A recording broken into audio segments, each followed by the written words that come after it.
Oke, hari ini kita bakal menyelam ke sebuah cerita yang luar biasa. Cerita yang jadi awal mula kita semua, kisah nenek moyang kita, Adam.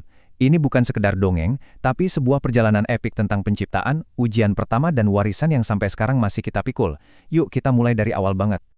Semuanya berawal dari sini, sebuah pengumuman besar yang menggema di seluruh alam semesta yang jadi panggung buat kemunculan umat manusia. Coba deh bayangin, bahkan jauh sebelum kita ada, sebuah rencana agung untuk kita semua itu udah disiapkan. Sebelum ada manusia, bayangin deh sebuah dunia yang isinya cuma ketaatan, sempurna. Itulah alam semesta yang dihuni para malaikat, yang nggak pernah sekalipun membangkang. Jadi pas pengumuman tentang makhluk baru yang bakal ngurusin bumi ini datang, wah itu benar-benar mengubah segalanya. Jadi, apa sih sebenarnya Khalifah itu? Ini bukan cuma sekedar jabatan atau gelar loh. Ini adalah peran kosmik, sebuah kehormatan yang luar biasa besar, tapi sekaligus tanggung jawab yang juga sangat berat. Intinya, kita, manusia, ditugaskan buat jadi manajer dan penjaga planet ini. Nah, ini bagian yang puitis banget. Kisah penciptaan visi kita itu indah. Adam dibentuk dari segenggam tanah yang diambil dari berbagai sudut bumi. Ada yang warnanya putih, merah, hitam, ada yang teksturnya lembut, ada yang keras. Dan inilah yang secara simbolis ngejelasin keragaman kita sekarang. Warna kulit, sifat, karakter. Tapi pada intinya, kita semua berasal dari bumi yang sama. Tapi kemuliaan Adam itu bukan soal fisiknya. Poin utamanya yang bikin manusia itu istimewa adalah sebuah anugerah, yaitu ilmu. Allah ngajarin Adam nama-nama segala sesuatu. Pengetahuan inilah yang jadi pondasi keunggulan manusia, kemampuan buat belajar, ngasih nama, ngelompokin, dan akhirnya memahami dunia di sekitar kita. Nah, setelah penciptaan yang mulia ini, langsung datang ujian besar yang pertama. Ini adalah momen krusial yang melahirkan konflik abadi, yang jejaknya masih kita rasakan sampai sekarang. Perintahnya simpel, bersujudlah kepada Adam. Bukan untuk menyembah ya, tapi sebagai tanda hormat atas makhluk baru yang dianugerahi ilmu ini. Para malaikat, tanpa ragu, tanpa mikir dua kali mereka langsung bersujud. Tapi, selalu ada tapi kan, ada satu yang menolak dengan tegas. Iblis. Dan ini dia alasannya. Sebuah kalimat yang jadi bibit dari semua kesombongan, arogansi, dan bahkan rasisme di dunia. Iblis merasa dirinya superior hanya karena asal-usul penciptaannya. Inilah dosa pertama yang didasari oleh rasa angkuh. Diusir karena pembangkangannya, iblis bukannya menyesal, sama sekali enggak. Malah, dia ngajuin permintaan, minta umurnya dipanjangin sampai kiamat.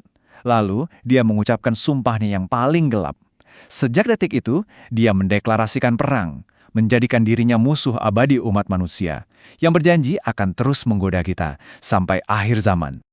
Oke, sekarang kita pindah ke surga, tempat di mana Adam dan pasangannya, Hawa, hidup dalam kedamaian dan kenikmatan yang sempurna. Tapi, di tengah semua kebebasan itu, ada satu ujian tunggal yang udah menanti mereka.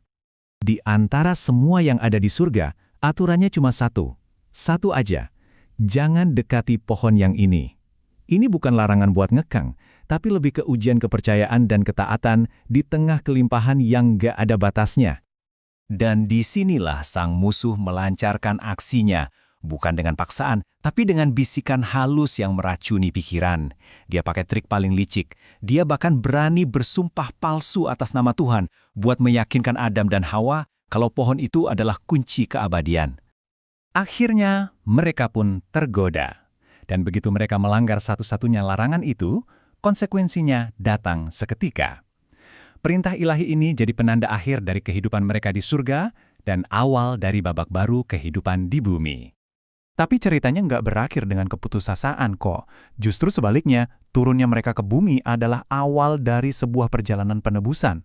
Momen di mana mereka belajar tentang taubat dan mulai menjalankan tanggung jawab mereka sebagai khalifah. Dan lihat deh cara mereka menghadapi kesalahan mereka. Nggak nyari kambing hitam, nggak nyalahin siapa-siapa. Mereka langsung mengakui, ini salah kami. Lewat doa yang penuh penyesalan dan kerendahan hati ini. Doa ini jadi contoh abadi buat kita semua tentang gimana caranya bertaubat. Allah menerima taubat mereka dan nggak meninggalkan mereka gitu aja. Adam sebagai nabi pertama dibimbing langsung. Dia diajarin cara survive di bumi, cara bertani, cara membangun keluarga dan masyarakat, sampai cara beribadah. Dia adalah guru pertama bagi seluruh umat manusia. Tapi hidup di bumi ya ada ujiannya lagi. Dan ujian kali ini datang dari dalam keluarga Adam sendiri. Kisah dua putranya, Habil dan Kabil, adalah cerminan tragis gimana rasa iri hati itu bisa merusak segalanya. Ketika persembahan Habil yang tulus diterima, hati Kabil malah terbakar cemburu. Dan dari api cemburu itulah terjadi kejahatan pertama yang mengerikan, pertumpahan darah pertama di muka bumi. Nah, menjelang akhir perjalanannya yang sangat panjang, Adam udah mengumpulkan begitu banyak pelajaran dan hikmah. Dan semua itu nggak dia simpan sendiri, tapi dia wariskan sebagai petunjuk buat semua keturunannya, termasuk kita. Adam hidup selama kurang lebih 960 tahun. Coba kita renungin sebentar. 960 tahun. Itu bukan cuma umur panjang, itu hampir 1 milenium. Sebuah kehidupan yang super epik, di mana dia melihat langsung keturunannya tumbuh dari satu keluarga kecil jadi cikal bakal peradaban manusia.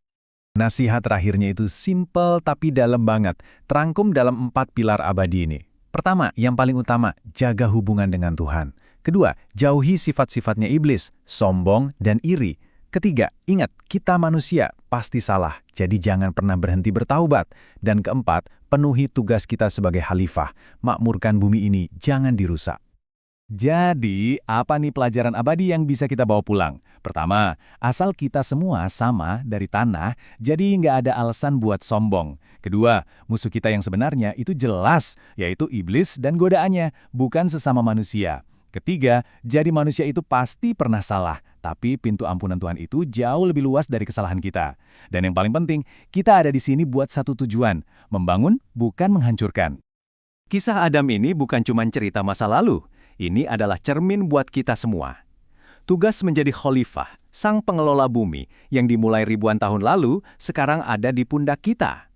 Pertanyaannya adalah, di zaman modern yang serba rumit ini, gimana cara kita melanjutkan amanah besar itu?